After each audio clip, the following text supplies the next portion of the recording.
everyone! So today I'm going to walk you through 2 ways you can decorate your villagers' yards. And today we are going to be decorating Lucky's house and Raymond's, but a lot of these ideas you can make really easy changes to fit whomever really. But starting with Lucky is one of my favorites because he's a food-obsessed bandaged or mummified, I'm not really sure, dog whose roommates are bugs. So the first step in making his yard come together was laying down a dirt path for the area. So I am choosing this darker dirt here because A, he seems into it. I mean, look at his floor, it is literally made of it. And B, I also just think this color goes well with the furniture I've chosen. But whatever path you decide, you will just want to go ahead and lay out an area so you know kind of what your boundaries are and what you're working with.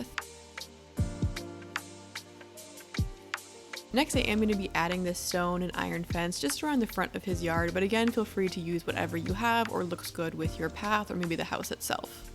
And now that I have the area all set up, I'm going to start by placing the main furniture. So because Lucky is food obsessed, I've decided to give him an outdoor cooking area featuring 2 ironwood pieces I have customized to just be a darker wood, an iron dresser, and this smoker I found. So as you can see, I'm kind of going with a darker wood and iron theme here, but again, if you wanted to go with lighter stuff, maybe really colorful stuff, or just replace things like maybe using a barbecue instead of a smoker or that pizza oven thing. Additionally, in front here, I feel like he needs a little eating area. So I have this natural table I customized again and 2 rattan chairs. So I think it's important to note here that none of this furniture really matches. Like, this is all different types of things that I have just customized to be darker, so it kind of goes together.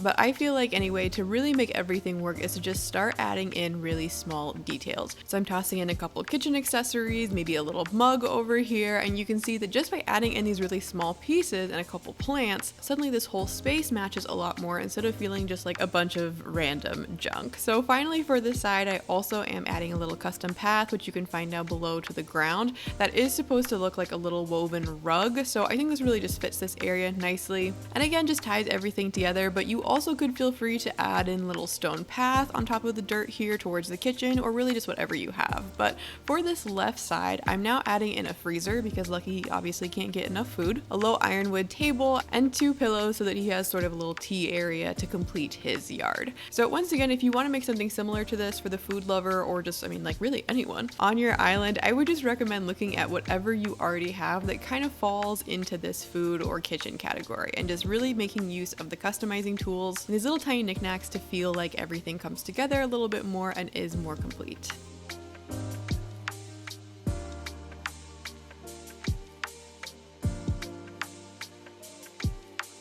Also, yes, I would like to change in this freezer because I'm now realizing I've made this whole half of the video in a bathrobe and leopard shoes. Okay, now that we are dressed, it's on to Raymond's house. So Raymond, as we all know, we've been on the internet, he's a fancy guy. So this house exterior is great for any of your fancier villages. So again, I am just starting out by laying out an area so that we know what we're working with. This time I'm using a custom path that kind of looks like a little wraparound porch and makes it look a little bit more elevated, which I just feel like Raymond would be into. So I have left some areas in the front to add bushes to, but you also could use a hedge here or maybe a fence if you would like.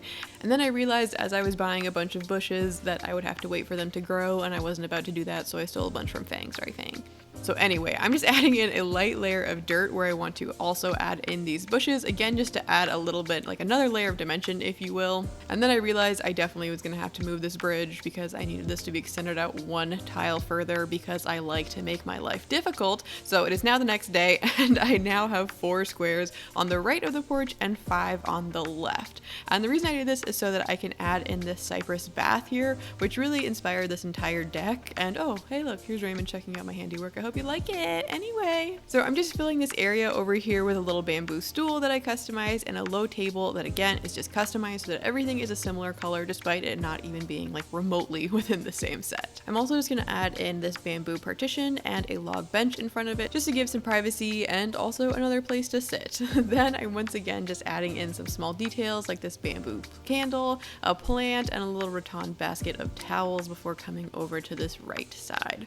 So with this half, I really wanted to make kind of like a bar area. So I have this bamboo bookshelf, an iron bench, a rattan side table, a lamp, a director's chair, you can see all this junk, for kind of like a seating area. And then at the front, I'm making a little bar with an iron table. I'm just doing a coffee bar with this cream, sugar, and a French press. And again, just like flinging in some plants around here. So I know I've said this like 5 times by now, but if you're looking at all your furniture feeling like you don't have enough to make things look cute and you're comparing your island or you're doing whatever, I really would just recommend paying attention to color because that's a really easy place to start. And personally, I like both these areas and think that they look cute, even though I really have just combined a bunch of random furniture together. But the only thing in common is that I have made them a similar tone in color. So I hope this was helpful for you. I'm gonna have more videos coming soon. Thank you all so much for all your kind words and support. I really look forward to hearing from all of you. So have a great day and I will see you in the next one.